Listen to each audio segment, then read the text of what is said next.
What is up, everyone? Welcome back to another video today, and in this video we are at Rapid City Regional Airport for the 5th airport update for the fall 2024 season. We've come full circle with all the seasons in a year, so here we are back to fall, and we've got a nice lineup with mostly mainline aircraft, a couple regional aircraft, and a low-cost carrier all in the mix.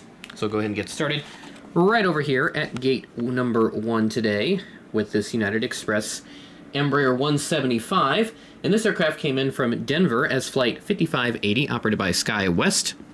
And this arrived in at 6:33 p.m., ahead of a scheduled 6:48 p.m. arrival. United from Denver is not going to have too many changes. A couple minor ones, though, as we move a little later on into the year. 7 times daily service will go through November. And we do have on the main line, it will be on the 737-900, which would be pretty cool. I actually did see it come in on the flight board on Saturday, so seems like, again, the inconsistent main line will return. Then we'll go down to a 6 times daily service, except on Wednesdays, starting December 19th, and then 7 times daily will return in January on select days. So that's all the changes for our United main line, and then we'll move on to American main line here with this A319 coming in from Charlotte. And this arrived in as Flight 2830 at 11:07 a.m. on time. So originally I said that Charlotte was going to move to a CRJ 900 after October 7th, but in this case now the service is going to be completely discontinued. So I wonder if there wasn't enough demand now in the fall and winter months to keep the service going on a regional jet. So that service will be discontinued today, actually, October 7th. So pretty cool. And then down over here, nice little zoomed view of this United mainline, 737-800. And this came in from Denver as Flight 441, arriving in at 9:50 p.m., ahead of a scheduled 10 p.m. arrival. And of course, you heard the news on the Denver service with our previous United aircraft, rather, way over there at the Gate 1. And I just noticed, oh, nice, you got a score. Sorry about that, gentlemen. So the NFL is on right now, and of course, with it being recorded on a Sunday morning, there is a London game going on right now, so just have that on my computer here as I'm recording, just so I can keep up on what the Vikings are doing. They're currently up by a score of 16-0. They just got a touchdown with C.J. Ham, the fullback from Augustana, which is out of Sioux Falls, so that's pretty cool. But anywho, back to the airport update. There's going to be some bloopers here and there. I've got that feeling it's going to be the case, so I'll try to put them at the end. So if you guys want to hear my reactions to certain plays, there you go, just to make this update a little more interesting. But here we go. Back to Allegiant.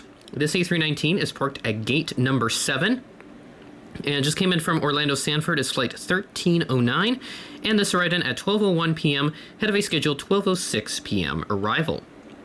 And for Orlando Sanford, you got some interesting changes coming up. It'll be a twice weekly service, Wednesday through Saturday initially in November. There will be an uptick towards Thanksgiving. They're adding like a 3rd daily service in there.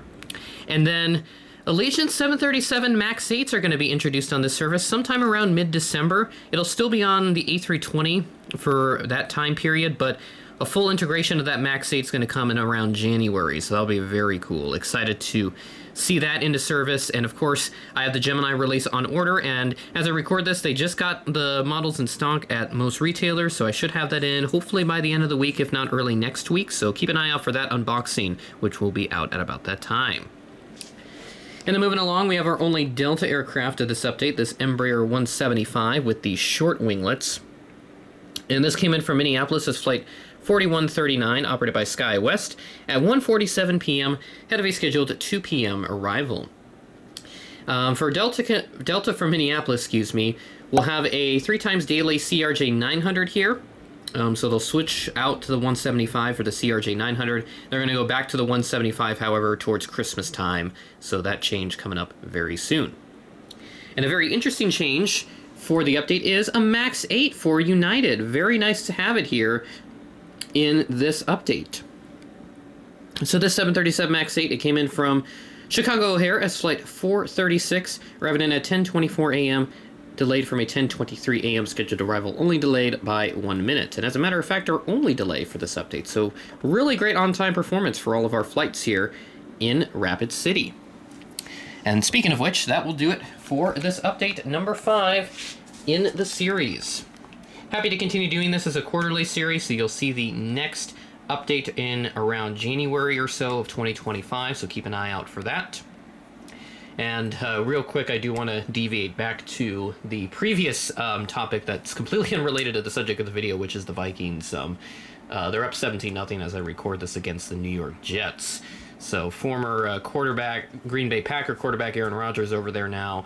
His first start against Minnesota without being with Green Bay. So that's very interesting. Minnesota being a very dominant team right now, surprisingly. 4-0 start, which is just crazy for me to think about. Nobody predicted that to begin with. But do want to relate this to aviation somehow. So, as I said, they are playing in London right now, and they did take a chartered Airbus A350-1000 for Virgin Atlantic out of Minneapolis over to London. So a very nice aircraft, and I'd love to pick one of those up at some point for my collection. I know those are really nice planes, and they are kind of hard to find. I think Aviation 400 did one, maybe Phoenix. Yeah, Phoenix did one as well. I don't think Gemini has touched on that subject, though.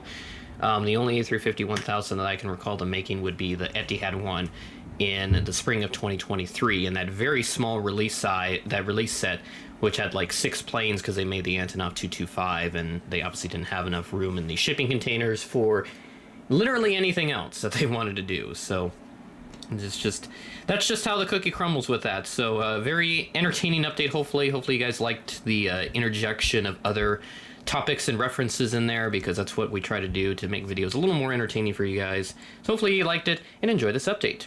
With that said, thanks for watching, and I will catch you in the next video. Oh my god, and they got another flag. Oh god. Okay, I got it. Oh no, it's a legal formation. Someone must have been online. Whatever. Okay.